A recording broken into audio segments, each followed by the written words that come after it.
श्री स्वामी समर्थ सर्वांना. आज आपल्या हॉटेलच्या किचनमध्ये आहे एक खास दिवस, कारण आज ऑर्डर आहे एकाच वेळी 150 ते 200 लोकांच्या स्पेशल उपम्याची. आणि सर्वात आधी आपण कढईमध्ये घेतलं होतं ते म्हणजे ऑइल गरम झाल्यावर त्यामध्ये टाकली होती उडीद डाळ, मोहरी, कढीपत्ता आणि थोडासा जिरा, आणि लगेच टाकला होता कांदा. आणि कांदा छान गोल्डन ब्राऊन होईपर्यंत परतून घेतला. आणि त्यानंतर वेळ येते ती म्हणजे रवा टाकायची. पण मंडळी, आधी मला तुमच्या सपोर्टची खूप गरज आहे यार. लाईक करा, कमेंट करा, व्लॉग पूर्णपणे बघा, आणि फॉलो करायला किती वेळ लागतो फॉलो करून दाखवा. मला बघायचं आहे की खरंच आपले फॉलोअर्स वाढतात का.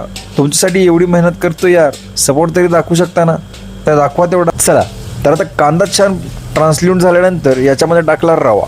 रवा छान खमंग गोल्डन ब्राऊन होईपर्यंत भाजून घ्यायचा. आणि हो, साईडला मी आधीच गरम पाणी करायला ठेवलं होतं, कारण उपम्यामध्ये नेहमी गरम पाणीच टाकावं लागतं.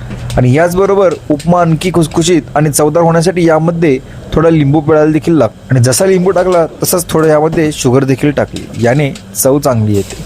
त्यानंतर याच्यामध्ये प्रमाणानुसार गरम पाणी ओतायचे, म्हणजेच 1 किलो रव्यासाठी 850 ते 900 ml पाणी. आणि पाणी टाकल्यावर उपमा खाली लागू नये म्हणून तो सतत हलवायचा. त्यानंतर फ्रेश कोथिंबीर टाकली, जिचा भारी सुगंध सुटलाय. आणि सर्वात महत्त्वाची टीप, हॉटेल किंवा रेस्टॉरंट स्टाईल चव हवी असेल तर यामध्ये थोडं दूध नक्की टाका. आणि हे सर्व मिक्स करून मंद आचेवर 5 मिनिटे छान वाफवून घ्या. तर तयार आहे आपला उपमा. तर भेटूया पुढच्या व्लॉगमध्ये. तोपर्यंत टेक केअर. श्री स्वामी समर्थ.